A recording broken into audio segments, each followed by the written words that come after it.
Hello everyone, मैं हूं प्रियंका और आज हम spherical surface and spherical mirror के बारे में पढ़ने वाले हैं। सो स्फेरिकल सरफेस ऑब्टेन कैसे करते हैं। सो स्फेरिकल सरफेस ऑब्टेन करने के लिए आपको कैसे करना है, एक हॉलो ग्लास स्फीयर। एक हॉलो ग्लास स्फीयर जो कांच का बना हुआ एक स्फीयर है, कांच का बना हुआ एक बॉल है, जैसे आप क्रिकेट में खेलते हो वैसा ही एक स्फीयर, बट वो कांच का बना हुआ रहेगा।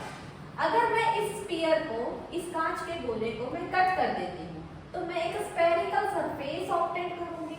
अब इस स्फेरिकल सरफेस का कौन सा सरफेस मैं पॉलिश करती हूँ, इसके ऊपर उसके टाइप्स डिपेंड करते हैं। तो फर्स्ट टाइप है बच्चों concave mirror.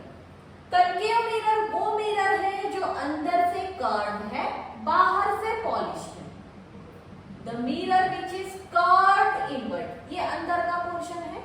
The mirror which is curved inward is called as concave. उसके बाद convex mirror, the mirror which is curved outward. The mirror which is curved outward, यानी इसका अंदर का पोर्शन पॉलिश रहेगा। ये अंदर का पोर्शन है, ये पोर्शन पॉलिश है और ये आउटवर्ड की तरफ कर्व्ड है, कनकेव। अब इसकी कुछ बेसिक टर्मिनोलॉजीज है। पहला है सेंटर ऑफ कर्वेचर। अब जिस ग्लास के स्फीयर का ये स्फेरिकल सरफेस पार्ट है, ये स्फेरिकल सरफेस मैंने इस कांच के स्फीयर का एक पार्ट लिया था।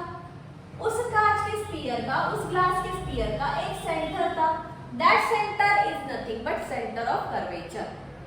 The centre of that hollow sphere of which spherical surface is a part. जिस हॉलो स्फीयर का ये स्फेरिकल सरफेस पार्ट है, उसका सेंटर ही इसका सेंटर रहेगा।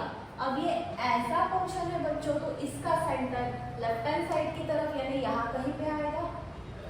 ओके, वैसे ही ये इस तरफ कर्व है तो इसका राइट हैंड में आएगा, यहाँ कहीं आएगा इसका centre of curvature. Clear? Of curvature को सी से डिनोट करते हैं। नेक्स्ट है pole. Pole is a central point of the spherical mirror. इस मिरर को दो इक्वल हाफ में डिवाइड करने वाला पॉइंट इज पोल। ओके, और पोल को P से डिनोट किया जाता है। Pole is denoted by letter capital P, centre of curvature is denoted by letter capital C। After that एक पॉइंट में लिखना भूल गई हूँ, principal axis. Principal axis, the line which is passing through center of curvature and pole is called principal axis। वो line जो center of curvature and pole से पास होती है उसको principal axis कहा जाता है। यहाँ पे भी the line which is passing through pole and center of curvature is called as principal axis। pole और center of curvature को join करने वाली लाइन principal axis होती है। ओके, नेक्स्ट है फोकस। को कैपिटल F से डिनोट किया जाता है। अब फोकस जो है बच्चों C और P mean centre of curvature और पोल, इनके बराबर मिडल में आता है। ओके, इनके इन बिटवीन आता है फोकस। और फोकस वो पॉइंट होता है जहां रिफ्लेक्टेड रे मेट होती है with principal axis. The point at which reflected ray met with principal axis after reflection. Suppose यहाँ से कोई लाइन इंटरसेक्ट हो गई है और फिर आफ्टर रिफ्लेक्शन एक पॉइंट से पास हो रही है, जिस पॉइंट में वो प्रिंसिपल एक्सिस से मेट होगी ये रिफ्लेक्टेड रे, उस पॉइंट को कहा जाएगा focus.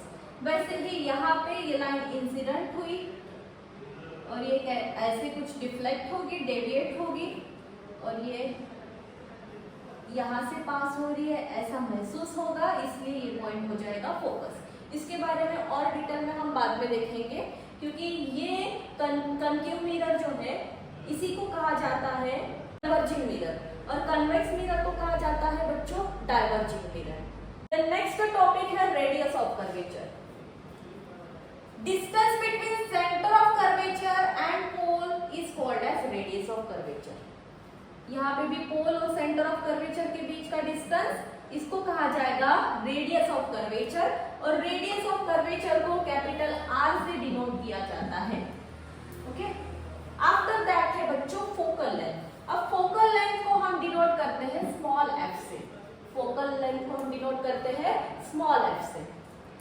Distance between focus and pole is called as focal length. Focus और पोल के बीच का डिस्टेंस फोकल लेंथ कहलाता है। And there is relation in between radius of curvature and focal length. There is relation between radius of curvature and focal length. That is r equals to 2 times of f. या फिर इसी को लिख सकते हैं हम f is r upon 2. Radius of curvature is double of focal length या फिर focal length is half of radius of curvature. यानी ये डिस्टेंस जो है ये इक्वल रहे। Clear? This distance and this distance will be equal. Okay, that's it. Thank you.